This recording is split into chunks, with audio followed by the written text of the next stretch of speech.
What had happened was, well, first off, it is Monday morning, and I must tell you the truth about this episode of What Had Happened Was. If you don't know what had happened was, first off, let me give you the introduction of what even this is.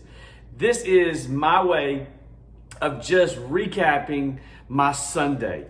If you don't know what my Sunday looks like, I pastor a church where I preach normally twice, 9:45 and 11 o'clock. We do two services. The purpose of that is so that those that serve can worship in one and serve in another service. And every Sunday afternoon, sometime immediately after normally the service, I just like to recap my day. I really do this for me more than I do it for the viewers. But if you enjoy it, great. Like it, subscribe, share it, tell others about it. Up to you. Doesn't matter to me. If you don't like it, no need to let me know. You can just not watch anymore. Sound good? What had happened was yesterday was November the 14th. Man, the day was action-packed. Another thing, by the way, I almost forgot. I sort of made a promise that I would shoot these videos in one take. And I got to tell you something. This is the second take. I shot it last night. I totally didn't like what I said, how I said it. So I'm going to say it again today. Take two. What had happened was November the 14th. I had two services, 9:45 and 11 o'clock. Worship was some kind of special. We had a new member on our worship team, and they did It Is Well with My Soul. And there was just something special about all the voices at once singing that song. Both services, just a powerhouse. I was preaching through John chapter 3. I was ending the last few verses of John chapter 3. And the basic idea of my message was, why do we take matters into our own hands? The message I was communicating is don't stop taking matters. Don't take matters into your own hand. Or stop taking matters into your own hand. For we looked at this verse, John 3:35, where we see that God has put everything in the hands of Jesus. But sometimes you and I as Christians, we like to take matters into our hands. And here's what taking everything into our hands means, even the nails.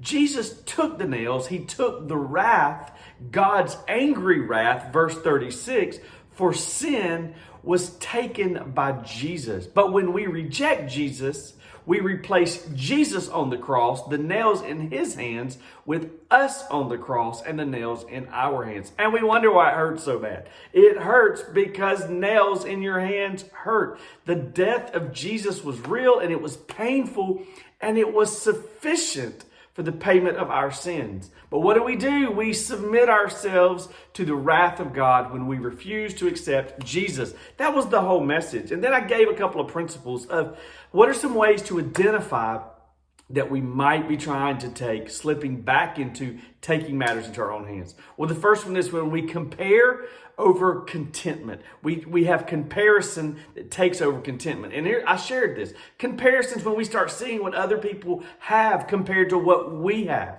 And comparison over contentment leads us to coveting. And coveting creates this idea that I can strategize and I can get what they have. Well, I got bad news. What God gave them was intended for them. And it won't give you the joy that it gives to them if you figure out a way to get it because it wasn't designed for you. So don't compare what others have to what you have. Be content with what God has given you. It's just right for the mission and the assignment that he created you for. The second thing I said was we can identify that we're beginning to take matters into our own hands when we let jealousy take over our joy. Jealousy and comparison aren't the same. Comparison is, I want what they have. I compare what I have to what they have. I figure out a way to get what they have into my life. And I think that if I had what they had, that's comparison. I would be better. I would be like them.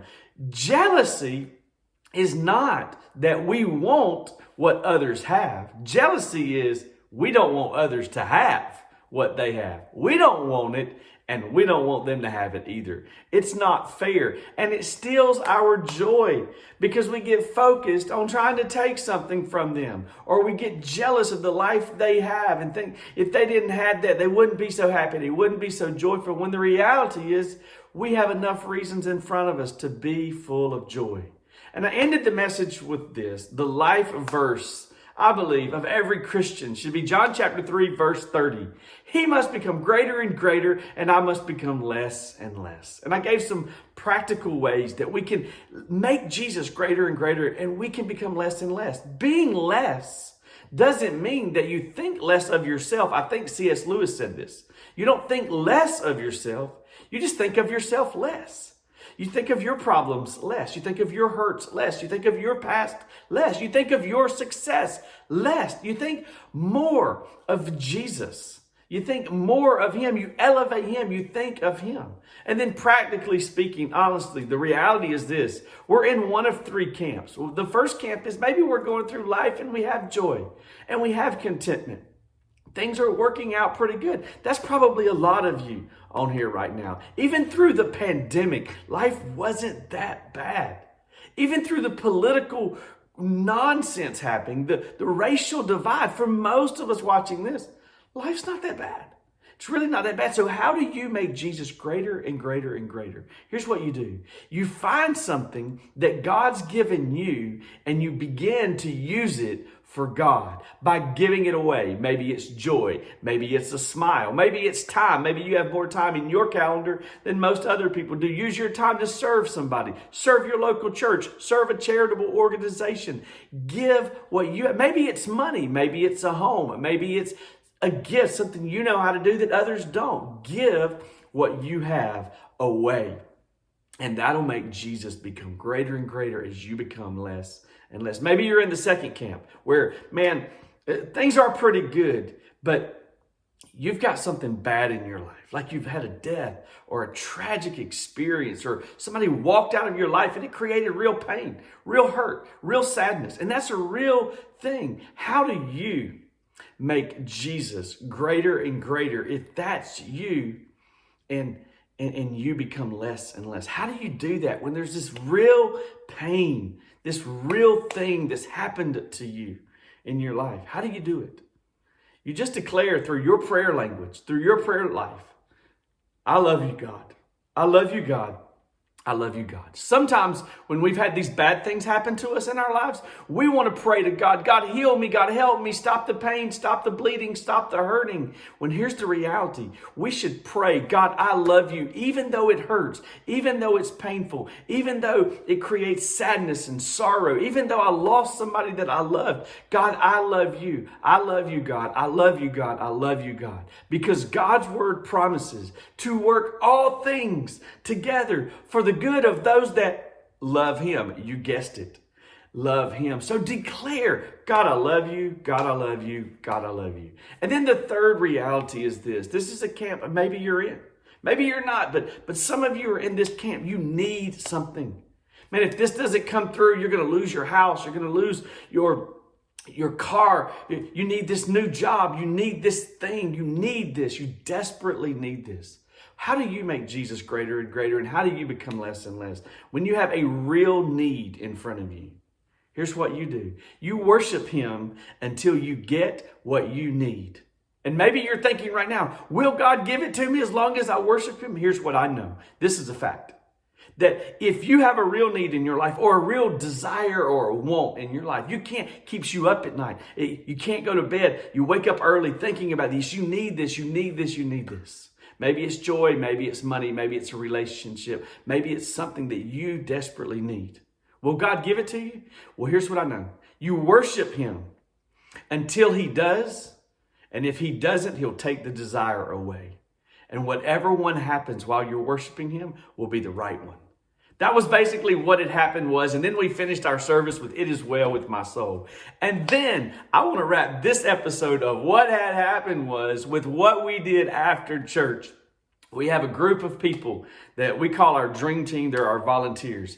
And we had an event yesterday, just a little celebration. My wife cooked some chili beans and some white potato kale soup. We had hot dogs, and all of our teams, we had the first impression team, the experience team, and the kids teams. They all came together and competed in a variety of games. And I'm going to try to throw some pictures in here. We actually had a wheelbarrow race where we raced people in a wheelbarrow. We had a BB gun shooting competition. We had to pull the truck, chug an RC Cola through a sippy cup. That was awesome. Horseshoes with toilet seats, just to name a few.